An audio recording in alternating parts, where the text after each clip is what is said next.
Pre-season testing for the 2025 F1 season is over, but what did we learn? Well, in today's video, I am going to be talking about what we learned from pre-season testing. If you enjoyed the video, then please hit the like button and subscribe for more F1 content. Now, let's get into the video. As usual, I'll be talking about the top teams later on, so please do stick around for that. Yep. Testing is over, and we saw an unbelievable amount of reliability as these cars and power units enter the final year of their regulations. There was not any stoppages due to reliability issues or stoppages due to anyone crashing. So there goes my prediction about an incident-filled preseason test. Instead, the cars kept pounding around the track without issues. The only red flags came due to random reasons, such as the power going out, a bus on track, and a steward breaking a pane of glass. Hopefully he doesn't have too much bad luck. From day one, the fastest lap of the day was set by Lando Norris in the Mclaren, and that time was a 1:30.430. And the most mileage was set by Haas, as they did a combined 160 laps between Ocon and Behrman. Haas spent all of day one focusing on long runs and were by far the slowest car in a straight line, as it looks like they never used DRS. Haas then were only able to reach 295 km per hour down the straight, whereas Sauber were the fastest cars, reaching 319 km on just day one. For day two of preseason testing, the fastest driver was actually a big surprise, as it was Carlos Sainz for the Williams team, and for the second year in a row, he led day two. And the time set by Carlos Sainz would have put him in second place for the Grand Prix in 2024, which goes to show the rate of development in Formula 1. It was even set on the same C3 tyre, which was a soft tyre for the Grand Prix. In terms of mileage, the car that covered the most laps was the Mercedes car, as they managed to achieve 157 laps on day two, which is very impressive. In day two, the fastest driver in a straight line was Alex Albon in the Williams, as Albon was able to reach a top speed of 325 km per hour. For day three, the fastest driver ended up being George Russell in the Mercedes, going to show just how open testing actually was this year, as he set a time of a 1:29.545, and the most mileage was completed by VCarb, as they completed 163 laps. That means for a second year in a row, the fastest driver during preseason testing was Carlos Sainz, but this time he did it in the Williams as opposed to the Ferrari. In terms of total laps completed, it was Mercedes who completed the most laps, as Antonelli and Russell clocked up a total of 458 laps. The second most laps completed was by Haas, who clocked in 457 laps. The team that completed the least amount of laps, though, was Red Bull, only clocking in 304 laps. As I mentioned, the young drivers did a fantastic job of keeping the cars on track, as the number of incidents was kept to an absolute minimum, and all of the young drivers got plenty of laps on the board as they made the final preparations for life in F1 before the Australian Grand Prix. Of all of the rookies, I was most impressed by the performance of Kimi Antonelli, as Kimi looks to have very quickly gotten used to life in F1. During day two, his race run comparison to Charles Leclerc in the Ferrari was very comparable, showing that Antonelli has been quickly getting comfortable with his new Mercedes car. Another driver who I think was very impressive was Isack Hadjar in the VCarb, as Hadjar was also very close in terms of performance to Yuki Tsunoda. With this potentially being Tsunoda's final season in the team, then Hadjar is making great first impressions to potentially become the team leader in the future.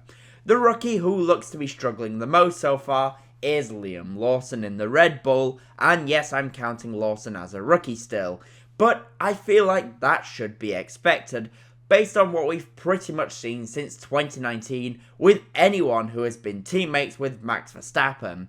And also, the Red Bull looks like it still does have some work to do. I just want to say, if you are enjoying the video so far, then I would really appreciate it if you hit the like button and subscribe for more F1 content.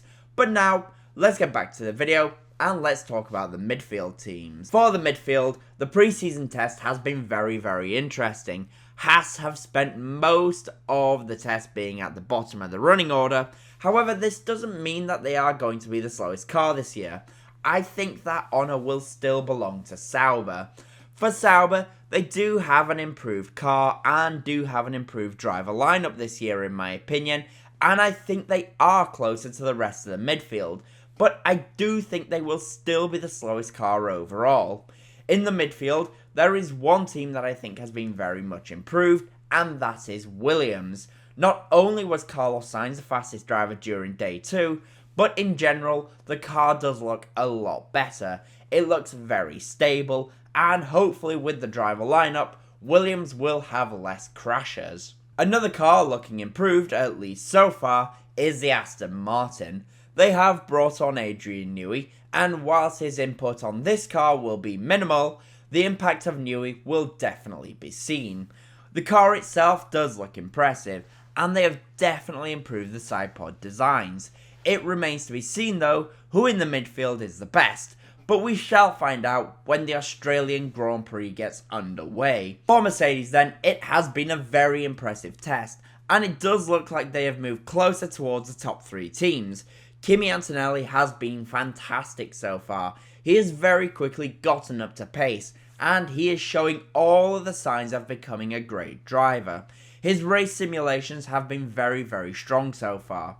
George Russell also had a great test, and shown that he is capable of right now being the team leader. Of course, he did top the times on day 3 as well, showing that there is pace in the Mercedes.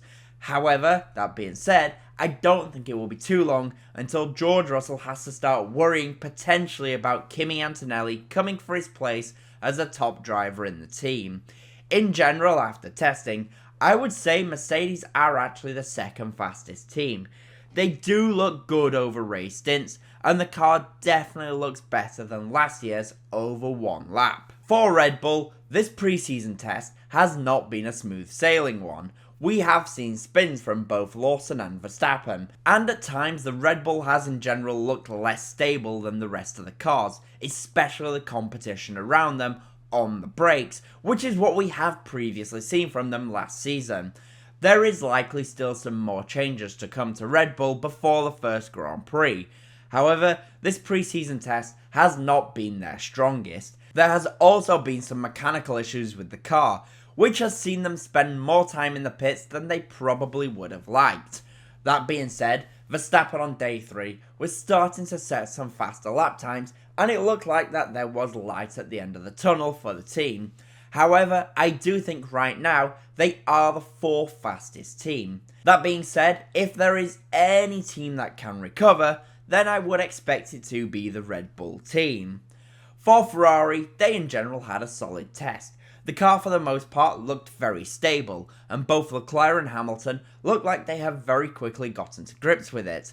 This is positive, and there are positive signs, and I do think there is still more to come from the Ferrari car in comparison to Mercedes. But based on what we saw from testing, right now it looks like they are the 3rd fastest car. However, they are very close to Mercedes, and honestly, you could easily swap them both around in my opinion. And finally, for McLaren, the preseason test started off slightly slowly, as they didn't do too much running on day 1. However, after that, things very quickly started to look more and more positive. The long run pace of McLaren has been quite a bit faster than their closest rivals. Now, this could be due to them having things turned up a little bit more, and they are pushing the McLaren just a little bit harder over a race stint. However, if this is not the case, then McLaren does look like they have built up a bit of a gap to their rivals. However, that being said, we did see a few errors still from Lando Norris, particularly in the final day. But right now, McLaren look like they are in a very solid position. But did they just have things turned up a little bit more? Well, we will just have to wait and find out at the first race in Australia. So, what did we learn from pre-season testing? Well, Red Bull still has a lot of work to do if they want to be competing for both championships this season. In the midfield, both Alpine and Williams are looking very impressive, and we could see a strong fight between the pair of them for 5th place. Mercedes has made some fantastic progress. Antonelli has shown great potential, as has Behrman, Hadjar and Bortoleto, and McLaren look to be the fastest cars overall currently.